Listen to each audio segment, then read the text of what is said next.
ကိုကြီးညီတို့ရေးကြီးကိစ္စပြောကြရှိလို့လက်ခေါ်လိုက်ရဆို ဟုတ်တယ်လေ ပြောကိုကြီး ခဏနေကြရင်ငါမမဒီလန်းလာပါကွာ အကောင်းတော့ကိုကြီးရလေ အဲ့ဒါငါထေချောင်းမလို့ ဝမ်းသာလေ တခုတော့ရှိရကွာ ငါလေပါဇက်ကသာပြောရတာလက်တွေပါလေကျတော့မင်းတို့တော့မကြွအောင်အဲ့ငါ့ကိုကိုကြီးပေး ဒီလက်နှစ်ဖက်ကလက်ရဲစဲရဲနိုင်လုံးလို့အမှုတွေရှင်းနေရတာကိုကြီးခုချိန်ကြီး ငါပြောမယ်လားဟာနောက်ကိုကဒီပစိုးတော့ဝင်း ဝင်းမရ အေးဝင်းလိုက် သိကြတာကိုကြီး တော့ပါငါတော့ခန်းနိုင်ရရှိသေးရမင်းဘာလဲ ပဲညီလေးလောက်ပြီးရဆိုတော့ ညင်ညင်လေးတော့နေဖို့ကွာ အမဟုတ်မရဘူးလက်သေးရတဲ့တယ် လက်ရှူလိုက် ချိုမဲလို့လို့ပဲ အေးโอเคကျွန်တော်မမကိုအရန်ချစ်တယ် I love you လို့ I love you အေးโอเคတော့လာနေမမ ဟာတော့ ဘယ်ကပြန်လာလဲ ပြန်လာတာ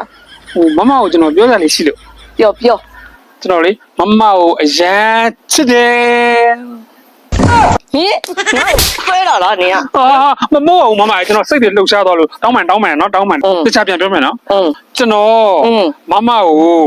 အရန်ချစ်တယ် ဟဲ့နေရဘလို့ကြီးတော့တောင်းမြန်ကြီး ပြောင်းမြန်ကြီးတယ် ဘာလို့ပြောနေရတော့ ဩဘာမဟုတ်ကျွန်တော်ပြန်ပြောနေတာပါ အော်တမျိုးကြီးပဲနော် ဟုတ်တယ်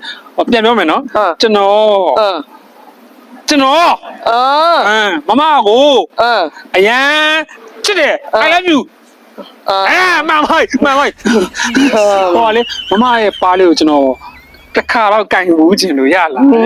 ကင်မယ်နော်ပါလေးပါကင်တာဘာလဲဖရစ်ရတော့မမရဲ့ကျွန်တော်စိတ်တွေလှုပ်ရှားသွားလို့တောင်းပန်နဲ့ရိုက်နေလား တောင်းမြန်နော်ငိမ့်နေ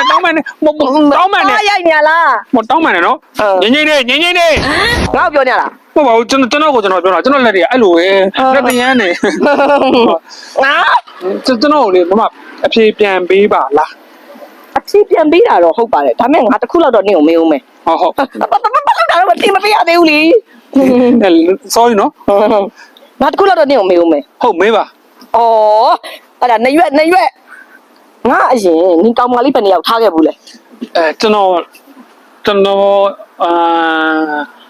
အဲ့လောက်တော့မစဉ်းစားနေရလား မဟုတ်ပါဘူးမရှိပါဘူးကျွန်တော်မမရဲ့အရင်ဘယ်နှစ်ယောက်ထားခဲ့ဘူးလဲဆိုတော့ အော်10ယောက်ဆိုတော့စိတ်ချမ်းသာလိုက်တော့လေ